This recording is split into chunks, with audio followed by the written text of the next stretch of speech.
យប់សែនស្ងប់ស្ងាត់សោះត្រឹមរូបបងអង្គុយសំឡឹងដួងផ្កាយលើមេឃីស្រក់ទឹកភ្នែកហូរដើមកាលណានឹកដល់ជីវ៉ាដែលដើរចោលបង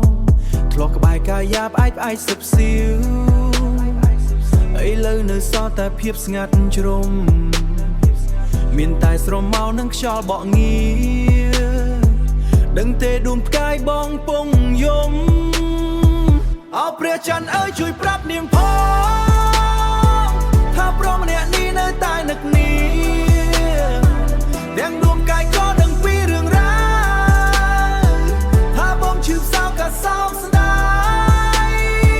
ទោះបីពេលនេះអូនមានអ្នកថ្មីស្អប់បងរំទាំងចិត្តព្រះច័ន្ទនិងដួងកាយកំដររូបបងព្រះច័ន្ទថ្លាបំពេញផែនដីតែមិនអាចកែច្នៃចិត្តដែលបាក់បែកអង្គកែបោះចម្រៀងទាំងយប់អាទ្រីទឹកភ្នែកហូរហែកស្រក់ជោគខ្នើយបងព្រះច័ន្ទដឹងទេបងសែនឯកាព្រោះតែមាសមេប្រែប្រួលបំណងយប់ដ៏ស្ងប់ស្ងាត់តែចិត្តវឹកវ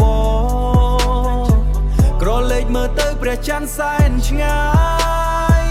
អោព្រះច័ន្ទអើយជួយប្រាប់នាងផងថាប្រុសម្នាក់នេះនៅតែនឹកនាងទាំងដួងកាយក៏ដឹងពីរឿងរ៉ាវថាបងឈឺផ្សោកក៏សោកស្ដាយទោះបីពេលនេះអូនមានអ្នកថ្មីស្អប់បងរំទាំងចិត្តព្រះច័ន្ទនិងដួងកាយកំដររូបប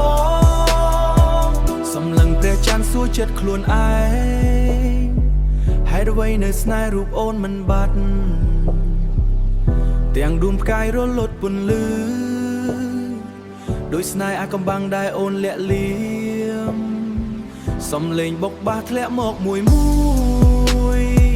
ជួយកំដរចិត្តដែលកំពុងតែសេយប់នេះវែងឆ្ងាយសែនទីរុនកម្ម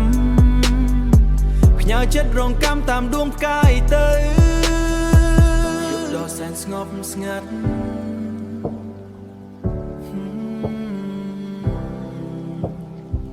មានតែព្រះច័ន្ទនិងដួងផ្កាយ